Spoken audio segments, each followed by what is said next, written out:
Oi, gente, está chegando mais uma edição de O Gol nas Américas, aqui pelo canal de YouTube de ugol.com.br. Vamos aos destaques do programa de hoje. Você não vai perder um só detalhe na prévia da segunda rodada da fase de grupos da Libertadores e também da Sul-Americana. No quadro de curiosidades, eu vou contar para você como foi a maior goleada da história da Conmebol Sul-Americana. No quadro Memória, você vai matar as saudades do Grêmio, campeão da Libertadores de 95. Por onde andam os titulares daquela conquista? E no Radar o Gol, um centroavante canhoto argentino de apenas 19 anos que já está dando o que falar na Conmebol Libertadores. Tudo isso agora em O Gol nas Américas. Em destaque, os jogos desta segunda rodada da Conmebol Libertadores. A gente começa com as partidas de terça. 7 da noite, Estádio Olímpico Newton Santos, tem Botafogo e Carabobo. Um jogo que ficou muito importante para o Botafogo, especialmente depois da derrota na estreia por 1-0 para a Universidade de Chile. O Carabobo também estreou perdendo, jogou em casa, tomou 2-0 do Estudiantes, então é meio que uma final, tanto para Botafogo quanto para Carabobo, para não deixar nem Laú, nem o Estudiantes se distanciarem na classificação. Vai ser o primeiro confronto do Botafogo contra um rival venezuelano na Libertadores. O Botafogo vai voltar a jogar na Venezuela, não contra o Carabobo nesse jogo da segunda rodada, mas pra frente, né? Vai ser o primeiro jogo do Botafogo na Venezuela depois de 31 anos. Foram 4 jogos pela Copa Conmebol, 2 vitórias e 2 empates. O Botafogo eliminou o Caracas da Conmebol de 93, ganhando de 1-0 fora e 3-0 em casa. E mesmo sem perder, ele foi eliminado pelo Minervém na Copa Conmebol de 1994, logo na primeira fase. Foram 2 empates, 1-1 fora, 0-0 em casa. E nos pênaltis o Botafogo acabou eliminado pelo Minervém na primeira fase em 1994. Esse é o cenário para Botafogo e Carabobo, jogo válido pelo Grupo A. Jogo chave para o Botafogo já na segunda rodada. Na quarta-feira tem o Bahia indo mais uma vez para o Uruguai, como já foi durante as fases preliminares da Libertadores. O jogo é às 7 da noite no Parque Central, diante do Nacional de Montevidéu. O Nacional não faz muito tempo mandou embora o técnico Martín Lazarte e na estreia foi atropelado, ainda dirigido por um técnico interino, Martín Ligueira. Tomou 3-0 do Atlético Nacional, que é o atual campeão da Colômbia. O Bahia chegou a passar na frente do Inter, acabou cedendo o empate, ficou no 1-1 e agora tem 2 jogos fora de casa. Pelo menos um empatezinho para o Bahia seria fundamental.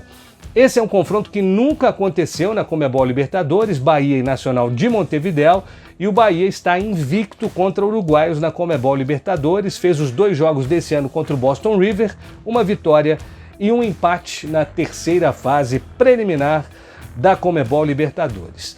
Também na quarta, às 9h30 da noite, tem Palmeiras e Cerro Porteño no Allianz Parque pelo Grupo D. Os 2 estrearam com vitória. O Palmeiras bateu o Sporting Cristal no finalzinho do jogo com aquele gol do Richard Rios, assistência do Luíde. Luíde que vai acabar sendo um personagem central desse jogo contra o Cerro, já que na Libertadores Sub-20 ele acabou sendo vítima de racismo, num caso que gerou muita repercussão internacional, e o Luíde esteve em campo no jogo de estreia da fase de grupos contra o Cristal, jogou muito bem e não tem nenhum motivo para não ser usado contra o Cerro Porteño. Esse que é um rival que o Palmeiras já jogou muitas vezes. Foram 14 jogos de Libertadores, com 8 vitórias do Palmeiras, 4 empates, só 2 derrotas. É a 6ª vez que a Sociedade Esportiva Palmeiras cai na mesma chave do Cerro e venceu os últimos 4 confrontos com os paraguaios. O Cerro, que faz uma Libertadores impecável até agora, 5 jogos, 5 vitórias, 16 gols marcados, média superior a 3 gols por jogo. Também na quarta-feira tem Flamengo e Central Córdoba, da Argentina. O time lá de Santiago del Estero foi bem na estreia, jogou melhor que a LDU, só não conseguiu marcar, ficou no 0-0 em casa.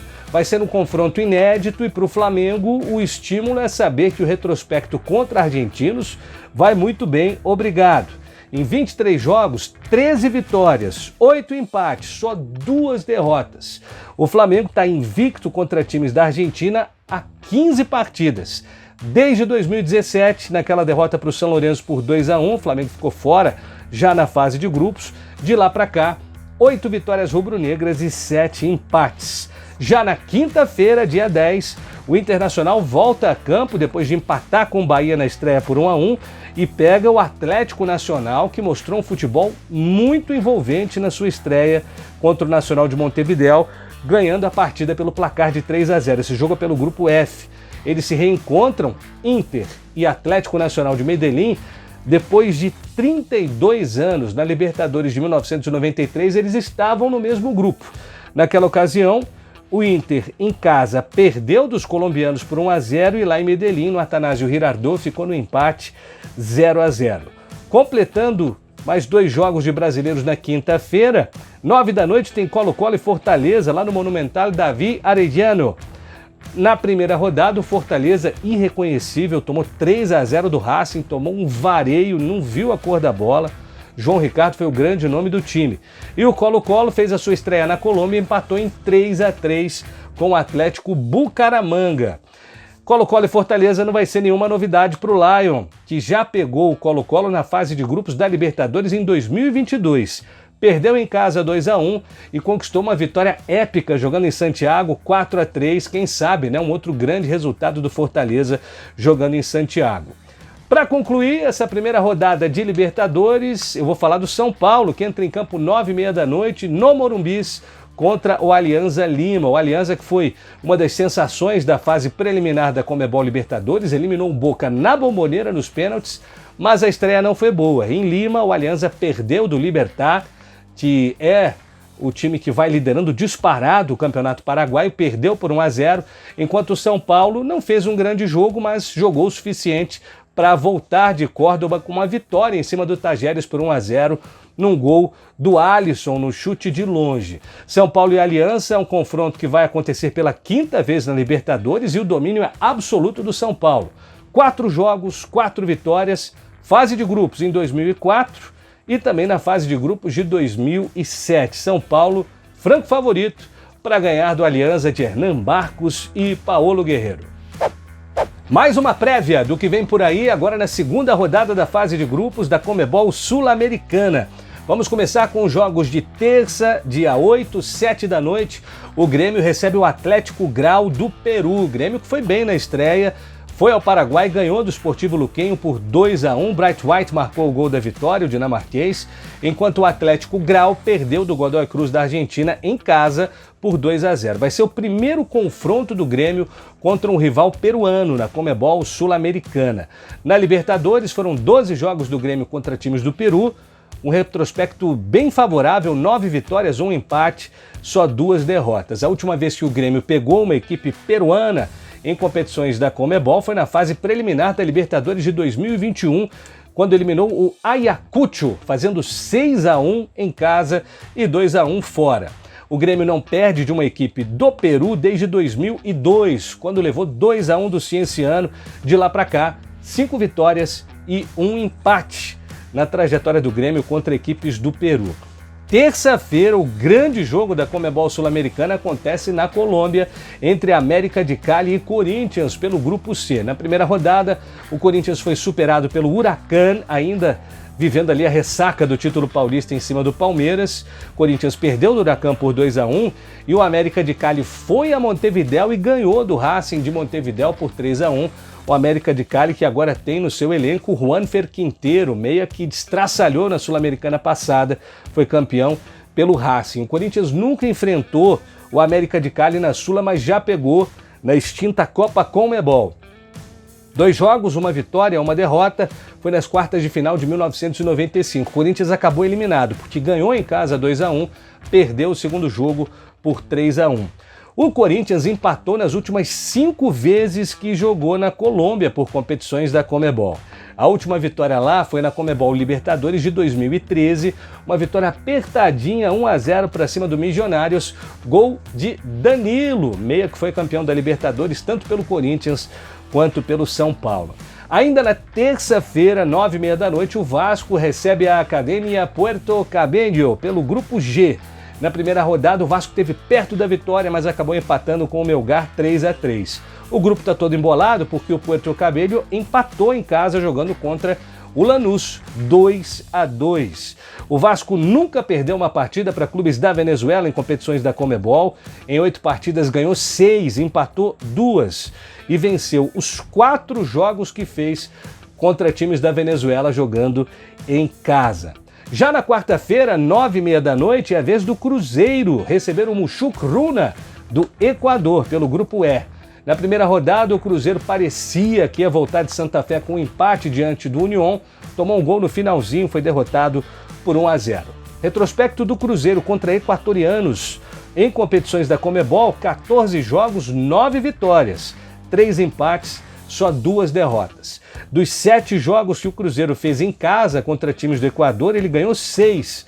A única derrota foi para o Emelec na Libertadores de 2019, derrota por 2-1 naquela ocasião. Já na quinta-feira, 10 de abril, às 7 da noite, o Vitória joga na Argentina, lá em Florencio Varela contra o Defensa e Justiça pelo Grupo B. Vitória que suou para buscar o empate contra o Universidade Católica do Equador, 1-1, no jogo que aconteceu no Barradão. Vai ser a primeira vez que o Vitória vai pegar um rival argentino na Sula. O único confronto do Vitória com argentinos em competições da Conmebol foi na Copa Conmebol de 97, quartas de final contra o Lanús. Era aquele Vitória rico, né, que tinha o patrocínio do Excel Econômico, lembra? Extinto banco? Pois é, o Vitória ganhou em casa por 1-0, mas perdeu jogando lá na Grande Buenos Aires pelo placar de 3-1. Na quinta-feira, dia 10, 9h30 da noite, o Galo vai tentar a sua primeira vitória. Pega o Deportes Iquique do Chile pelo Grupo H. Na primeira rodada, o Atlético foi até Cusco e lá na altitude voltou com um 0-0 diante do Cienciano. O Iquique, em casa, foi derrotado pelo Caracas, ou seja, o favoritismo do Galo é imenso para esse jogo de quinta-feira. O Galo contra chilenos em competições da Conmebol soma em 12 partidas 7 vitórias, 2 empates e 3 derrotas. E venceu os 6 jogos que fez em casa contra chilenos em competições da Conmebol. Completando o giro desta segunda rodada da fase de grupos da Conmebol Sul-Americana, o Fluminense, às 9h30 da noite pelo Grupo F, recebe o Gualberto Villarroel da Bolívia. Na primeira rodada, o Flusão ganhou do Once Caldas lá em Manizales 1-0, gol do Germancano com uma bela assistência do John Arias, e o Gualberto Villarroel empatou em casa com a União Espanhola do Chile por 1-1. O Fluminense venceu os 3 jogos que fez em casa até hoje contra times bolivianos em competições da Conmebol. No retrospecto total, 6 partidas, 4 vitórias, 2 derrotas. E é justamente uma dessas vitórias do Flusão que a gente vai destacar agora no nosso quadro de curiosidades. O Fernando Diniz e o Fluminense não brilharam só na Libertadores de 2023, não. Um ano antes, Conmebol Sul-Americana, o Fluminense foi visitar o Oriente Petroleiro e estabeleceu a maior goleada da história da competição. Todos os tempos na Sul-Americana, 10-1, isso mesmo. Foi na fase de grupos de 2022, anote aí a ficha, os gols dessa partida. Matheus Martins, hoje no Botafogo, fez 3.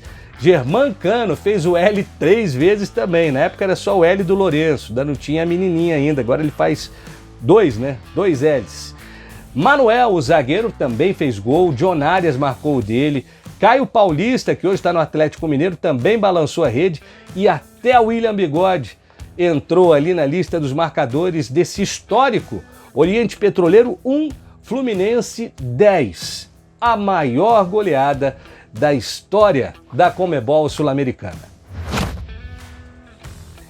E agora no quadro Memória a gente vai lembrar de um time que era raçudo, era copeiro e ganhou a competição mais importante da América do Sul 30 anos atrás. Estou falando do Grêmio de Futebol Porto-Alegrense de Luiz Felipe Scolari. Você sabe por onde andam os 11 titulares daquela conquista? Quer descobrir? Então vamos junto. Vou começar pelo Danley, o goleiro de 95, hoje é deputado federal pelo Rio Grande do Sul. E não é nem a primeira vez, não. Hoje ele é o vice-presidente da Comissão de Esporte da Câmara. O lateral direito daquela equipe, o Tique Arce, paraguaio, hoje ele tem uma carreira de técnico, dirigiu os dois grandes do Paraguai, Olímpia e Cerro Porteño, e hoje comanda o Guarani, que é uma equipe que volta e meia está chegando também nas competições sul-americanas. Outro paraguaio do time, Catalino Rivarola, zagueiro, ele tem uma frota de ônibus lá em Ciudad del Este, na tríplice fronteira entre Brasil, Argentina e Paraguai. O parceiro de zaga dele, o Capitão América, Adilson Batista, teve uma carreira brilhante como treinador, atualmente coordena as categorias de base do Cruzeiro. E o lateral esquerdo, Roger Machado, virou a casaca, é o técnico do Sport Clube Internacional, o maior rival na história do Grêmio. No meio-campo agora, Dinho, lembra do Dinho? O Dinho chutava forte, batia muito também. O Dinho foi vereador em Porto Alegre, se envolveu ali em algumas investigações, depois a acusação foi retirada, ele tirou um pouquinho o pé da política, atualmente mora em Xangri-Lá, no litoral do Rio Grande do Sul, lá onde fica a praia de Atlântida. O parceiro dele na cabeça de área, Luiz Carlos Goiano, faz carreira, na verdade, né, como coordenador técnico, também chegou a ser treinador, ainda milita no futebol. Assim como o meia Arilson. Muita gente lembra do Arilson por ter fugido da concentração da seleção de Zagallo ali nos anos 90. O Arilson hoje é técnico do Brasil de Farroupilha, uma equipe tradicional do interior do Rio Grande do Sul. E o Carlos Miguel, meia, continua por lá, no Rio Grande do Sul, trabalhando no próprio Grêmio, treinando categorias de base e também trabalhando como comentarista na rádio do clube. Falando em comentarista, na dupla de ataque tem um dos bons, né? Paulo Nunes, que tem feito um ótimo trabalho como comentarista do Grupo Globo, e o parceiro dele de ataque, o Jardel, que também teve um tempo na política, saiu da política e atualmente está vivendo em Fortaleza. 30 anos depois, essa é a vida que levam os campeões da Libertadores de 1995.